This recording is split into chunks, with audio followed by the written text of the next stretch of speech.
you. Sira lang yung plaka. Ikaw naman. Bakit? Wala akong ginagawa. Kasi ako, nakaupo ako dito na maganda.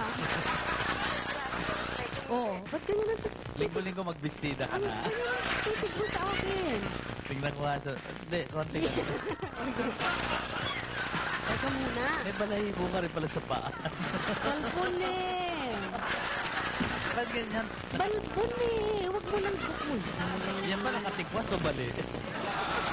Alin ang bali o nakatikwas? Alin? Yung paa ko o yung Hindi. nakatikwas eh. Bagong ahit ah. Hindi ako nag-aahit. Kuya Jerms. Teka muna, meron nga pala mga request tayong pinagbibigyan ko minsan. Di ba yung mga ginagawa mong mga mabibigat ng production number? Aha.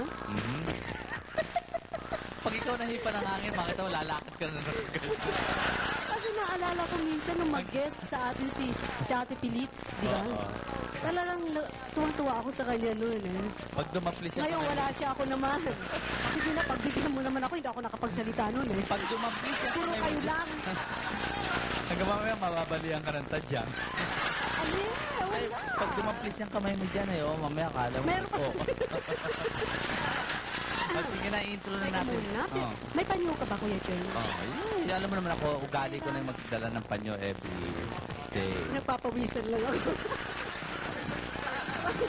Eh, ba't sa ilong? Pawis ba sa ilong? Dahil kailangan kasi, dahil maganda na yung araw na to. Gabing to pala. Kailangan hindi mo kita bang mukha, di ba? Tinutubuhan ka na ng bigot? Sabi ko sa'yo, huwag ka magpupuyat eh. Okay. Okay. Ano yung sasabihin mo ba? May sasabihin ka kanina. Ay, ba't hindi pa natin sabihin? Hirap pala pag ganito mga oras na, no? Maaga pa naman eh. Oras na talaga.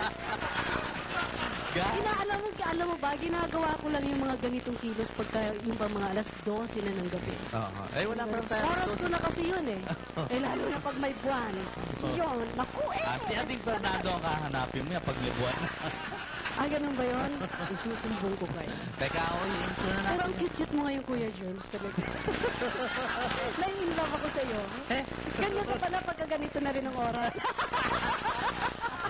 Masama na ang kutob ko rito.